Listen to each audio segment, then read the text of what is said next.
BBC news আন্তর্জাতিক সংবাদে আপনাকে স্বাগতম। শুরুতেই সংবাদ শিরোনাম, এরপর বিস্তারিত। যুক্তরাষ্ট্রের বিমানবন্দরে আইসিই এজেন্ট মোতায়েনের ঘোষণা। ইরানে ২৪ দিনে ২১০ শিশু হত্যা করেছে যুক্তরাষ্ট্র ও ইসরায়েল। ইরান এখন মৃত বলে নতুন শত্রু চিহ্নিত করলেন ট্রাম্প। হুমকি ও সন্ত্রাস মোকাবিলায় রণক্ষেত্রে প্রস্তুত ইরান। এতক্ষণ শুনছিলেন সংবাদ শিরোনাম, এখন বিস্তারিত। আপনি যদি মুসলিমদের পাশে থাকতে চান তাহলে ভিডিওতে লাইক করে চ্যানেলটি অবশ্যই সাবস্ক্রাইব করে দেবেন। যুক্তরাষ্ট্রের বিমানবন্দরে আইসিই এজেন্ট মোতায়েনের ঘোষণা। যুক্তরাষ্ট্রের ডিপার্টমেন্ট অফ হোমল্যান্ড সিকিউরিটির ডিএচএস শাটডাউনের জেরে বিমানবন্দরগুলোতে দীর্ঘ নিরাপত্তা লাইনের চাপ কমাতে সোমবার থেকে ইমিগ্রেশন অ্যান্ড কাস্টমস এনফোর্সমেন্টের আইসিই এজেন্ট মোতায়েনের ঘোষণা দিয়েছেন হোয়াইট হাউসের সীমান্ত বিষয়ক প্রধান টম হোম্যান। তবে এই সিদ্ধান্ত নিয়ে রাজনৈতিক বিতর্ক তীব্র হয়ে উঠেছে।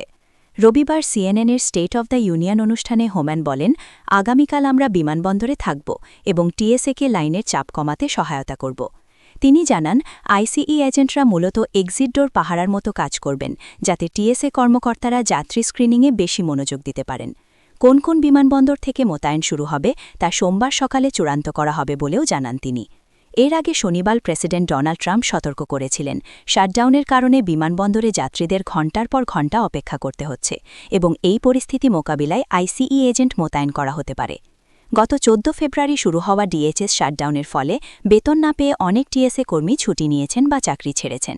এনবিসি নিউজের প্রতিবেদন অনুযায়ী শাটডাউন শুরুর পর থেকে ৪০০রও বেশি টিএসএ কর্মকর্তা চাকরি ছেড়েছেন। আমেরিকান ফেডারেশন অফ গভর্নমেন্ট এমপ্লয়িজের সভাপতি এভারেট কেলি এই সিদ্ধান্তের তীব্র সমালোচনা করে বলেন, আইসিই এজেন্টরা বিমান নিরাপত্তা বিষয়ে প্রশিক্ষিত বা সার্টিফাইড নন। টিএসএ কর্মকর্তারা বিস্ফোরক, অস্ত্র ও নিরাপত্তা হুমকি শনাক্তে মাসের পর মাস বিশেষ প্রশিক্ষণ নেন। তিনি বলেন, অপ্রশিক্ষিত লোকজনকে নিরাপত্তা চেকপয়েন্টে বসানো শূন্যতা পূরণ করে না, বরং নতুন ঝুঁকি তৈরি করে। তিনি কংগ্রেসকে টিএসএর জন্য অর্থায়ন নিশ্চিত করার আহ্বান জানান। হাউস ডেমোক্র্যাটিক নেতা হাকিম জেফ্রিজও এই পরিকল্পনার কঠোর সমালোচনা করে বলেন, বিমানবন্দরে অপ্রশিক্ষিত আইসিই এজেন্ট মোতায়েন আমেরিকানদের হয়রানি ও প্রাণহানির ঝুঁকিতে ফেলতে পারে। তিনি দাবি করেন, কার্যকর পরিবর্তন না আসা পর্যন্ত আইসিইকে করদাতাদের অর্থ দেওয়া বন্ধ রাখতে হবে। প্রসঙ্গত, মিনিয়াপোলিসে আইসিইর গুলিতে ২ মার্কিন নাগরিক নিহত হওয়ার পর থেকে ডেমোক্র্যাটরা অভিবাসন নীতিতে পরিবর্তনের বিনিময়ে ডিএইচএসের অর্থায়নের শর্ত জুড়ে দেওয়ার দাবি তুলছেন।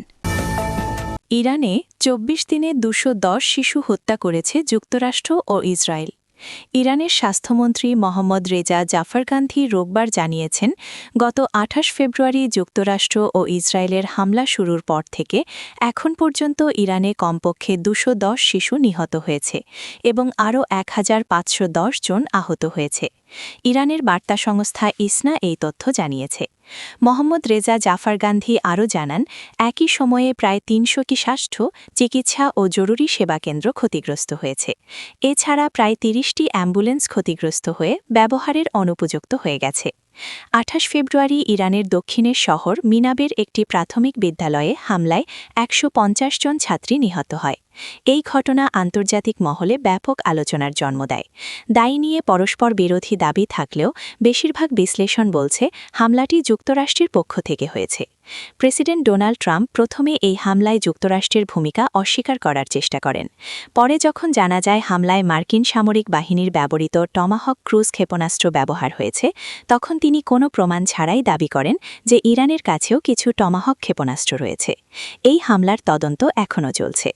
২৮ ফেব্রুয়ারি যুক্তরাষ্ট্র ও ইসরায়েলের যৌথ হামলা শুরুর পর থেকে এখন পর্যন্ত ইরানে ১৩০০রও বেশি মানুষ নিহত হয়েছেন। নিহতদের মধ্যে তৎকালীন সর্বোচ্চ নেতা আলী খামেনিও রয়েছেন। ইরান পাল্টা ড্রোন ও ক্ষেপণাস্ত্র হামলা চালিয়েছে ইসরায়েল, জর্ডান, ইরাক এবং উপসাগরীয় দেশগুলোতে, যেখানে মার্কিন সামরিক ঘাঁটি রয়েছে। এতে হতাহতের ঘটনা ঘটেছে, অবকাঠামো ক্ষতিগ্রস্ত হয়েছে এবং বৈশ্বিক বাজার ও বিমান চলাচলে বিঘ্ন ঘটছে। ইরান এখন মৃত বলে নতুন শত্রু চিহ্নিত করলেন ট্রাম্প। মধ্যপ্রাচ্যে উত্তেজনা থামার কোনো চিহ্নই দেখা যাচ্ছে না। এমনই এক মুহূর্তে যুক্তরাষ্ট্রের প্রেসিডেন্ট ডোনাল্ড ট্রাম্প রোববার বলেছেন, ইরান এখন মৃত। এরপর নতুন শত্রুদের উদ্দেশ্যে বার্তাও দিয়েছেন তিনি। আজ রোববার নিজের সামাজিক যোগাযোগ মাধ্যম ট্রুথ সোশ্যালে ইরানের মৃত্যু নিয়ে মন্তব্য করেছেন ট্রাম্প। তিনি লিখেছেন, ইরানের মৃত্যুর সঙ্গে সঙ্গে এখন আমেরিকার সবচেয়ে বড় শত্রু হল র্যাডিক্যাল লেফট, সম্পূর্ণ অযোগ্য ডেমোক্র্যাটিক পার্টি। এর আগে ট্রাম্প হরমুজ প্রণালী সম্পূর্ণ না খুললে ইরানের জ্বালানি অবকাঠামোয় হামলার কড়া হুঁশিয়ারি দিয়েছেন। ট্রুথ সোশ্যালে তিনি লিখেছেন, এই মুহূর্ত থেকে ঠিক ৪৮ ঘণ্টার মধ্যে ইরান যদি হরমুজ প্রণালী হুমকিমুক্তভাবে সম্পূর্ণ না খোলে তাহলে মার্কিন যুক্তরাষ্ট্র তাদের বিভিন্ন বিদ্যুৎ কেন্দ্রে হামলা করে ধ্বংস করবে। এর শুরুটা হবে সবচেয়ে বড়টি দিয়ে। বিষয়টি গুরুত্ব দিয়ে দেখার জন্য ধন্যবাদ। অন্যদিকে আন্তর্জাতিক সামুদ্রিক সংস্থায় ইরানের প্রতিনিধি আলী মুসাবি স্পষ্ট করেছেন, বিদেশি জাহাজ হরমুজ প্রণালী দিয়ে চলতে পারবে, তবে নিরাপত্তা ব্যবস্থার জন্য ইরান সরকারের সঙ্গে সমন্বয় করতে হবে। মেহর বার্তা সংস্থার বরাত দিয়ে আল জাজিরা জানিয়েছে, মুসাবি বলেছেন, এই সহযোগিতা কৌশলগত জলপথে স্থিতিশীলতা বজায় রাখার জন্য অপরিহার্য। তবে কোন দেশের জাহাজ চলতে পারবে সে বিষয়ে কড়া বিভাজন টেনেছেন মুসাবি। তিনি দাবি করেছেন, হরমুজ প্রণালী শুধু ইরানের শত্রুদের জন্য বন্ধ। ট্রাম্পের ইরানকে দেওয়া এই আল্টিমেটামের পেছনে তীব্র দেশীয় ও আন্তর্জাতিক চাপ আছে। ইরানের অঘোষিত এই অবরোধের কারণে বিশ্বের তেলের দাম এই মাসে ব্যাপকভাবে বেড়েছে। বিশ্বের মোট তেল ও গ্যাসের প্রায় ২০% এই প্রণালী দিয়ে যায়। এরই মধ্যে এই হুমকি দিলেন ট্রাম্প, সঙ্গে হুঁশিয়ার করে দিলেন তার নতুন শত্রুদেরও। হুমকি ও সন্ত্রাস মোকাবিলায় রণক্ষেত্রে প্রস্তুত ইরান। ইরানের প্রেসিডেন্ট মাসুদ পেজেশকিয়ান স্পষ্ট জানিয়েছেন যে তার দেশ যে কোনো হুমকি ও সন্ত্রাসের মোকাবিলা করতে রণক্ষেত্রে প্রস্তুত রয়েছে। হরমুজ প্রণালী পুরোপুরি খুলে না দিলে ইরানের বিদ্যুৎ কেন্দ্রে হামলার বিষয়ে ডোনাল্ড ট্রাম্পের দেওয়া হুমকির পরিপ্রেক্ষিতে তিনি এই প্রতিক্রিয়া জানান।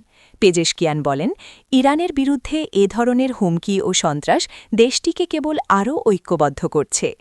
সামাজিক যোগাযোগ মাধ্যম এক্সে সাবেক টুইটারে দেওয়া এক পোস্টে ইরানি প্রেসিডেন্ট উল্লেখ করেন, ইরান রণক্ষেত্রে যে কোনো প্রলাপপূর্ণ বা কাণ্ডজ্ঞানহীন হুমকির দৃঢ়ভাবে মোকাবেলা করবে। হরমুজ প্রণালী প্রসঙ্গে তিনি আরও যোগ করেন, যারা ইরানের সার্বভৌমত্ব বা মাটি লঙ্ঘন করবে তারা ছাড়া এই নৌপথ সবার জন্য উন্মুক্ত রয়েছে। তার এই মন্তব্য থেকে এটি স্পষ্ট যে তেহরান তাদের জ্বালানি অবকাঠামো রক্ষায় এবং ভূ-রাজনৈতিক স্বার্থ সমুন্নত রাখতে কোনো ধরনের আপস করতে নারাজ। সূত্র আল জাজিরা।